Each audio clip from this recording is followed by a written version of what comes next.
Olá pessoal do oitavo ano da Rede Municipal de Ensino, tudo bem com vocês? Espero que estejam bem, se protejam, se cuidem. E nós damos continuidade hoje à segunda aula de História. Sou o professor Rubens Leal, sejam todos bem-vindos. Então pessoal, na primeira aula de História, semana passada, nós trabalhamos o Iluminismo, aquele movimento intelectual surgido na Europa entre os séculos 17 e 18, que deu origem a grandes movimentos a partir de três pilares: os princípios de igualdade, liberdade e fraternidade. Hoje nós continuaremos o iluminismo a partir dos seus grandes teóricos e o que defendia cada um deles. E nós iniciaremos com o inglês John Locke. John Locke foi um dos grandes precursores do iluminismo. Precursores são pioneiros, um dos primeiros iluministas. Foi um filósofo que atuou muito na questão da existência humana. John Locke defendia que o homem era como uma tábula rasa, ou seja, ele não nascia bom nem ruim. O homem nascia como uma folha de papel em branco e era justamente suas relações sociais, sua convivência, o meio que o influenciava. Então era mais ou menos como uma folha de papel que a história ia sendo construída, ia sendo escrita. Para John Locke, o homem, assim que nasce, enquanto bebê, quando eu digo um homem, o gênero humano, envolve homens e mulheres. O homem não nascia mal, ninguém era predestinado a já nascer com mau instinto ou a ter um bom instinto. Nós nascíamos como uma folha de papel em branco, daí a denominação tábula rasa. Nós nascíamos rasos e era o nosso convívio, é a nossa existência, a sociedade com a qual vivemos, que vai modelando nossa personalidade. Esse foi o primeiro grande precursor, o primeiro grande filósofo iluminista. O segundo grande filósofo iluminista é o Voltaire.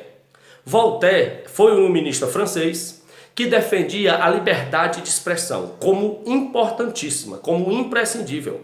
É dele a famosa frase: posso não concordar com nenhuma palavra que dizeis, mas defenderei até a morte o direito de você dizê-la. Ou seja, nós temos que ter nossas ideias, mas nós temos que respeitar a opinião dos outros, inclusive quando essa opinião é contrária à nossa.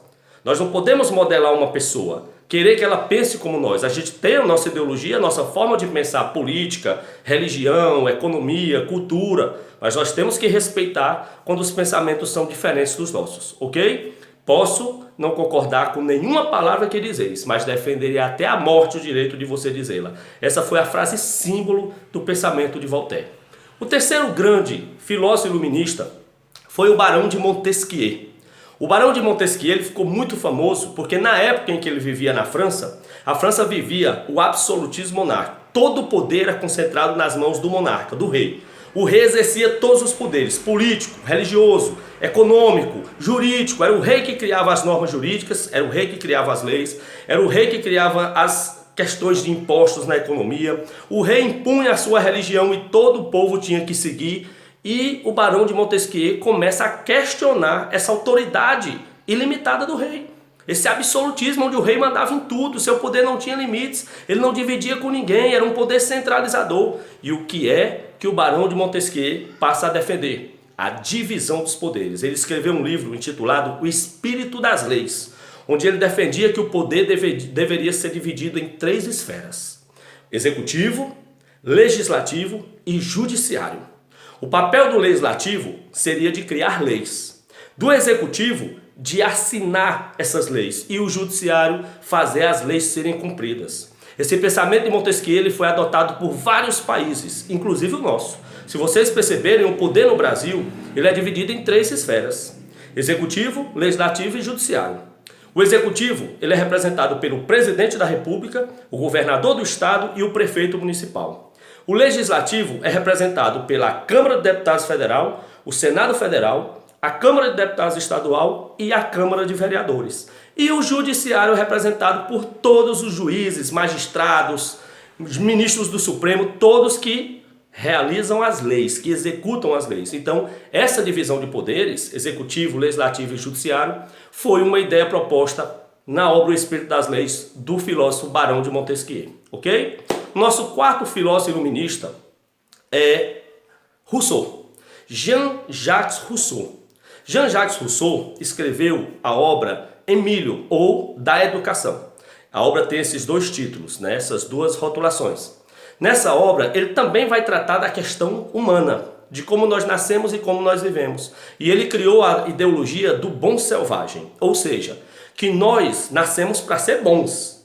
Infelizmente é o convívio com a sociedade que vai mudando a nossa personalidade. Que uma criança, por exemplo, quando nasce, ela é inocente. A criança acredita em todo mundo, a criança não mente, vocês podem perceber. E para Rousseau, o homem, quando ele é criança, ele nasce bom.